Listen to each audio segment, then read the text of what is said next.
बजा रहे थे और जैसे बांसुरी बजाए तो कामदेव कहता है कृष्ण आप हो? हाँ हाँ मैं ही कृष्ण हूँ। बोलिए कामदेव।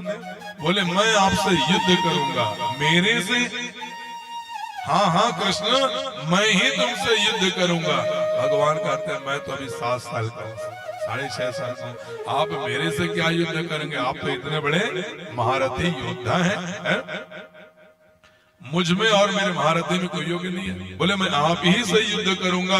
तो कामदेव कहता है मैं आप ही से युद्ध की कामना से आया हूँ और मुझे इस धरती पर आपसे बड़ा और कोई योद्धा नहीं दिखाई देता है।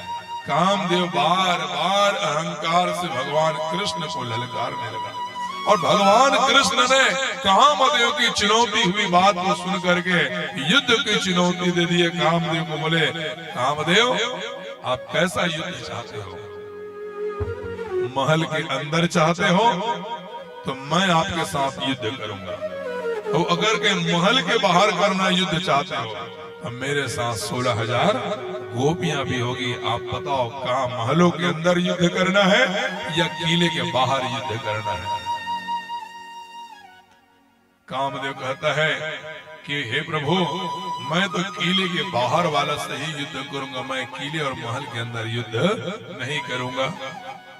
जैसे भगवान कृष्ण कहते हैं जैसे तेरी इच्छा, तुम शरद पूर्णिमा के रात्रि में यमुना नदी के किनारे आना और मैं भी मिलूंगा और 16,000 गोपियां भी मिलेंगे और मैं तुम्हारे साथ क्या करूंगा?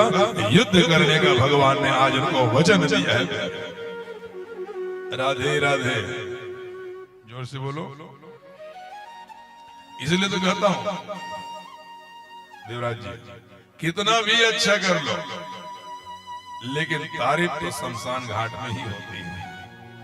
तारीफ तो शमशान घाट में ही होती है। तुम कितना भी अच्छा कर लो तारीफ तो केवल शमशान घाट में ही होती है। क्या क्या करे रे भाई, सबको एक दिन यही आना है।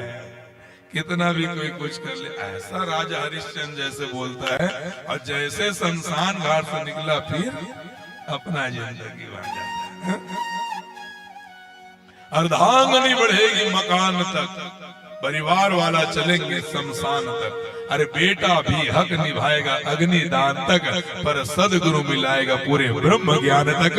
सदगुरु से जुड़ जाइए तो पूरे ब्रह्म ज्ञान मिल जाएगा और ईश्वर का प्राप्त भी आपको करा देगा। सदगुरु तो वही होता है जब तक अपने चेला को ईश्वर से ना मिला दे तब तक वो सदगुरु को प्यास नहीं लगती है, और जिस दिन गुरु के चेला भगवान से मिल जाता है उस दिन गुरु का प्यास ही बुझ जाता है।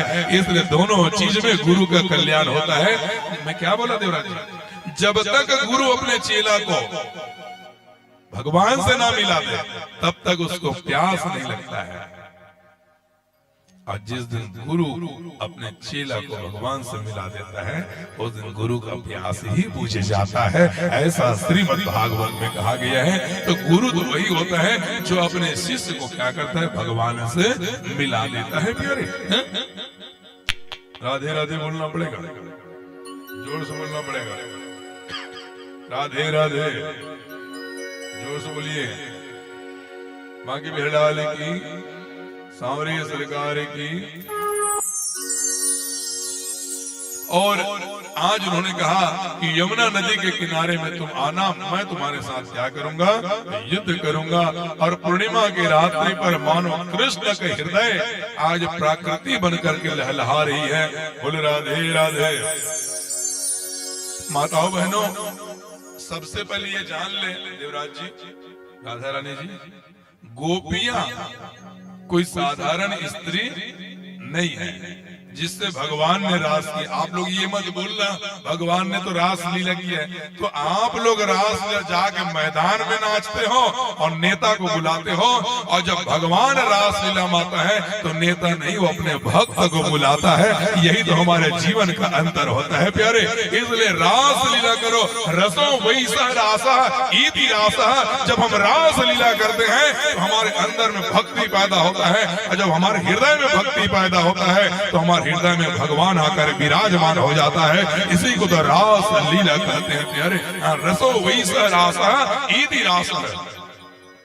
चाय वाले बाबा खसे थे संजय देवराज जी, जिस लय में मैं प्रवचन चालू करता हूँ वही लय मेरा अंतिम तक चलता है, मेरा स्वर कभी कम नहीं होता। यही मेरी एक खासियत है चाय वाले बाबा। राधे राधे बोलना पड़ेगा। इसलिए कहते हैं रसों वही सहरासा, गोपियां कोई साधारण स्त्री नहीं है। गोपियां कौन है? वेद की ऋचाएं हैं, वेद की कन्याएं हैं। जन्मों जन्मांतर तक, एक जन्म नहीं मेरी माता बहन, कई जन्मों तक जन्म लिया और केवल एक ही लगन, हमको कृष्ण को पाना है, कृष्ण के साथ रहना है, कृष्ण के साथ रस लीला करना है। रास लीला मतलब समझे ना, भक्ति में उनके साथ नाचना है। और जब भक्त नाचता है रास लीला में तो भगवान वहां प्रकट हो जाता है। इसलिए रास लीला तो इसी को कहते हैं। जब हमारे जीवन में भक्ति आता है तब वहां पर रास लीला चालू हो जाता है।